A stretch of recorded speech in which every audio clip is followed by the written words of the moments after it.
በወሎ ቀጠና በላስታ ግንባር በ3 የተጠኑ ቦታዎች ላይ በተፈጸመ የደፈጣ ጥቃት 32 ያገዛዙ ወታደሮች ሲገደሉ ከ50 በላይ የሚሆኑት ቆስለዋል። በደፈጣ ጥቃቱ አንድ ዙ23 መሳሪያ በፋኖ ድሽቃ ተመቶ ከጥቅም ውጭ የተደረገ ሲሆን የተመታው ዙ23 በፋኖ እጅ እንዳይገባ ሌላ ተጨማሪ ዙ23 በመጠቀም ጠላት ሽፋን ሲሰጥ ተስተውሏል። በሸዋ ቀጠናዎች የገባው የብልጽግና ሰራዊት በከባድ መሳሪያዎች ታጅቦ ጥቃት ለመሰንዘር ቢሞክርም ያጠፋ መልስ ተደርጎበታል። ከሰሞኑ ከ2 ቀናት በፊት ጀምሮ የጠላት ብልጽግና ሰራዊት በፋኖ የተያዙ ቀጠናዎችን ለማስለቀቅ በሚያደርገው ሙከራ የአማራ ፋኖ ህዝባዊ ድርጅት ሸዋ ጠቅላይ ግዛት እዝ የመልሶ ማጥቃት ዘመቻዎችን በማድረግ በጠላት ላይ እርምጃ እየወሰደ እንደሚገኝ የፋኖ ወታደራዊ ምንጮቻችን ገልጸዋል። በስርዓቱ ተስፋ የቆረጠው የአብይ አህመድ አገዛዝ ሰራዊት ለፋኖ እጅ ከሚሰጠው ባሻገር ስምሪት ከወሰደበት ቀጠና ሁሉ ማህበረሰቡን እየተቀላቀለ እየጠፋ ነው ተባለ።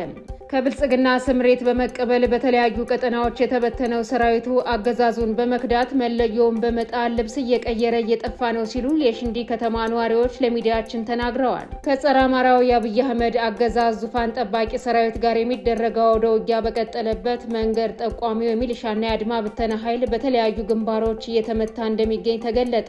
ለዓመታት ለአገዛዙ ወግነው በአማራ ህዝብ ላይ ጥቃት እየሰነዘሩ የቀጠሉት የአድማ ብተናና የሚሊሻ ኃይሎች ራሱን የሀገር መከላከያ ሰራዊት ብሎ የሚጠራውን ኃይል ከፊት በመምራት በሚያደርጉት የማጥቃት እንቅስቃሴ የፋኖ ጥይት ማብረጃ ሆነዋል ሲሉ የፋኖ ወታደራዊ ምንጮቻችን ተናግረዋል። አድማጭ ተመልካቾቻችን በዝርዝር እንመለከተዋለን። ሰላም ጤና ይስጥልን። የጥቁር አንበሳ ሚዲያ አድማጭ ተመልካቾቻችን እንደምን አምሽታችኋል? ዕለተ ረቡዕ ታህሳስ 8 2018 ዓ.ም መረጃዎችን ይዘን ቀርበናል። ከዜናዎቹ ጋር ሰናይታ አያሌው ነኝ። አብራችሁን ቆዩ። ወደ ዝርዝር መረጃዎች አልፋለሁ። ወሎ በላስታ ግንባር በ3 የተጠኑ ቦታዎች ላይ በተፈጸመ የደፈጣ ጥቃት 32 ያገዛዙ ወታደሮች ሲገደሉ ከ50 በላይ የሚሆኑት ቆስለዋል። በደፈጣ ጥቃቱ አንድ የጠላት ዙ23 መሳሪያ በፋኖ ድሽቃ ተመቶ ከጥቅም ውጭ የተደረገ ሲሆን የተመታው ዙ23 በፋኖ እጅ እንዳይገባ ሌላ ተጨማሪ ዙ23 በመጠቀም ጠላት ሽፋን ሲሰጥ ተስተውሏል። ደፈጣ ጥቃቱ የተፈጸመው የላሊበላ ከተማ አስተዳደር የላስታ ወረዳና የቡግና ወረዳ የካቢኔ አባላትን ከጋሸና ወደ ላሊበላ ከተማ አጅቦ ለማለፍ በተንቀሳቀሰው ኃይል ላይ ነው። ካድሬዎቹ ካሰቡት ሳይደርሱ ወደ ኋላ የፈረጠጡ ሲሆን ካድሬዎችን አጅቦ ሊያልፍ የነበረው ከ30 በላይ መከላከያ ብሎ ራሱን የሚጠራው ኃይል በፋኖ ተመቷል።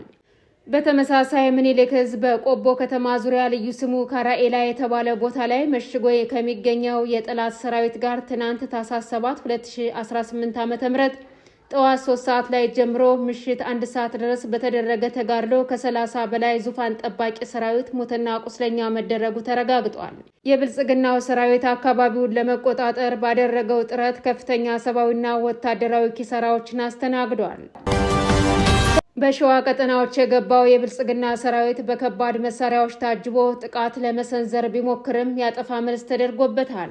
ከሰሞኑ ከ2 ቀናት በፊት ጀምሮ የጠላት ብልጽግና ሰራዊት በፋኖ የተያዙ ቀጠናዎችን ለማስለቀቅ በሚያደርገው ሙከራ የአማራ ፋኖ ህዝባዊ ድርጅት ሸዋ ጠቅላይ ግዛት እዝ የመልሶ ማጥቃት ዘመቻዎችን በማድረግ በጠላት ላይ እርምጃ እየወሰደ እንደሚገኝ የፋኖ ወታደራዊ ምንጮቻችን ተናግረዋል። ጠላት ከሰፈረበት ወታደራዊ ካምፕ በመውጣት ሰፊ ቀጠናዎችን ያካለለ ወረራ ቢያደርግም በፋኖ ተጋድሎ ሳይሳካለት ቀርቷል። ከባድ መሳሪያዎችን አስከታትሎ በመተኮስ ወረራ ለመፈጸም የተንቀሳቀሰው የጠላት ኃይል በትናንትናው ዕለት ተሬ የተባለ አካባቢ አንዲት እናትን ከነ ህፃን ልጇ ገድለዋል።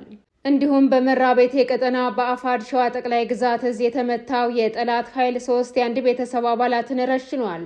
የብልጽግና አሽከር የሆነው የሚሊሻ አባል የስጋ ዘመዱ የሆኑትን አቶ ሀብታሙ ብሬሌውን ከነ ባለቤቱና ከ8 ወር ህፃን ልጃቸው ጋር በጭካኔ መግደሉ ታውቋል። የአጼ አምደ ጽዮን ኮር አጼ ዳዊት ክፍለ ጦር ቀስተንህብ ሻለቃ በሜዳሬማ ወረዳ በተለያዩ አቅጣጫዎች ከፍተኛ ተጋድሎ ሲያደርግ መዋሉን የኮሩ ሚዲያና ኮሙኒኬሽን ክፍል በላከው መረጃ አረጋግጧል። ወደ ንጹሃን መንደሮች ከባድ መሳሪያዎችን አስከታትሎ እየተኮሰ የሚገኘው የጸረ አማራው አገዛዝ ሰራዊት በንጹሃኖች ላይ ጥቃት ፈጽሟል፣ እንዲሁም በንብረት ላይ ጉዳት አድርሰዋል። በስርዓቱ ተስፋ የቆረጠው የአብይ አህመድ አገዛዝ ሰራዊት ለፋኖ እጅ ከሚሰጠው ባሻገር ስምሪት በወሰደበት ቀጠና ሁሉ ማህበረሰቡን እየተቀላቀለ እየጠፋ ነው ተባለም። ከብልጽግና ስምሪት በመቀበል በተለያዩ ቀጠናዎች የተበተነው ሰራዊቱ አገዛዙን በመክዳት መለዮውን በመጣል ልብስ እየቀየረ እየጠፋ ነው ሲሉ የሽንዲ ከተማ ነዋሪዎች ለሚዲያችን ተናግረዋል። የታጠቀውን የነፍስ ወከፍ መሳሪያ በሲቪል ልብስ እየቀየረ ከማህበረሰቡ አነስተኛ ገንዘብ በመቀበል ነው ማህበረሰቡን በመቀላቀል እየጠፋ የሚገኘው ተብሏል። በተራዘመው ጦርነት ውጤት ማምጣት ያልቻለው ያገዛዙ ኃይል ከፊሉ በማህበረሰቡ ላይ ጥቃት መፈጸሙን የቀጠለ ሲሆን ከፊሉ ደግሞ መለዮውን በመጣል እየጠፋ ይገኛል። በርካታ ቁጥር ያለው የብልጽግና ሰራዊት በተለያዩ አካባቢዎች በአውደ ውጊያና ከአውደ ውጊያ ውጭ ከነሙሉ ትጥቁ ፋኖን እየተቀላቀለ እንደሚገኝ የሚታወቅ ሲሆን በደፈጣ ጥቃት የሚማረከውም ጥቂት አይባልም። ከጸረ አማራው የአብይ አህመድ ዙፋን ጠባቂ ሰራዊት ጋር የሚደረገው አውደ ውጊያ በቀጠለበት መንገድ ጠቋሚው የሚሊሻና የአድማ ብተና ኃይል በተለያዩ ግንባሮች እየተመታ ነው ተብሏል። ለዓመታት ለአገዛዙ ወግነው በህዝብ ላይ ጥቃት እየሰነዘሩ የቀጠሉት የአድማ ብተናና የሚሊሻ ኃይሎች ራሱን የሀገር መከላከያ ሰራዊት ብሎ የሚጠራውን ኃይል ከፊት በመምራት በሚያደርጉት የማጥቃት እንቅስቃሴ የፋኖ የጥይት ማብረጃ ሆነዋል ሲሉ የፋኖ ወታደራዊ ምንጮቻችን ገልጸዋል።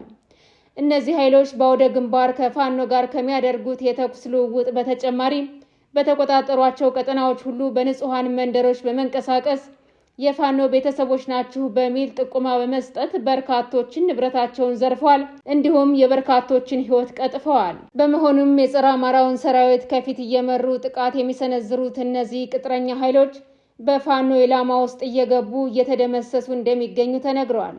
በቀጠለው ጦርነት ዛሬም የአገልጋይነት ተግባራቸውን እየፈጸሙ የሚገኙት የሚሊሻና የአድማ ብተና ኃይሎች በገቡበት የውጊያ ቀጠና ሁሉ በፋኖ እየተመቱ እንደሚገኙ የፋኖ ወታደራዊ ምንጮቻችን ተናግረዋል።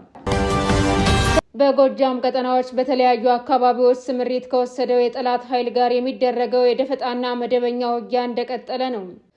በዛሬው ዕለት አፋብኃ ቴዎድሮስ ዕዝ ፋኖዎች በበርካታ አካባቢዎች በጠላት ላይ እርምጃ መውሰዳቸውን ፋኖዎቹ በላኩት መረጃ አረጋግጠዋል። በምዕራብ ጎጃም ዞን ቀጠና ካይላላን ጨምሮ በሌላ አንድ ግንባር በተደረገ ውጊያም ከ20 በላይ የጠላት ሰራዊት አባላት የተደመሰሱ ሲሆን በርካቶች ቁስለኛ መደረጋቸው ታውቋል። ትንኮሳውን የቀጠለው የብልጽግና ሰራዊት በርካታ ኃይሉ እየተደመሰሰ ከፍተኛ ኪሳራ እያስተናገደ ይገኛል። የህልውና ትግሉን አጠናክሮ የቀጠለው የፋኖ ሰራዊት ከፍተኛ ድሎችን እየተቀዳጀ በቀጠለበት ጠላት ድባቅ እየተመታ ይገኛል። የተወደዳችሁና የተከበራችሁ አድማጭ ተመልካቾቻችን ለዛሬ ያዝንላችሁ መረጃዎች እነዚህን ይመስሉ ነበር። የዩቲዩብ ቻናላችንን ላይክ፣ ሼር፣ ሰብስክራይብ እንድታደርጉ በአክብሮት እንጠይቃለን።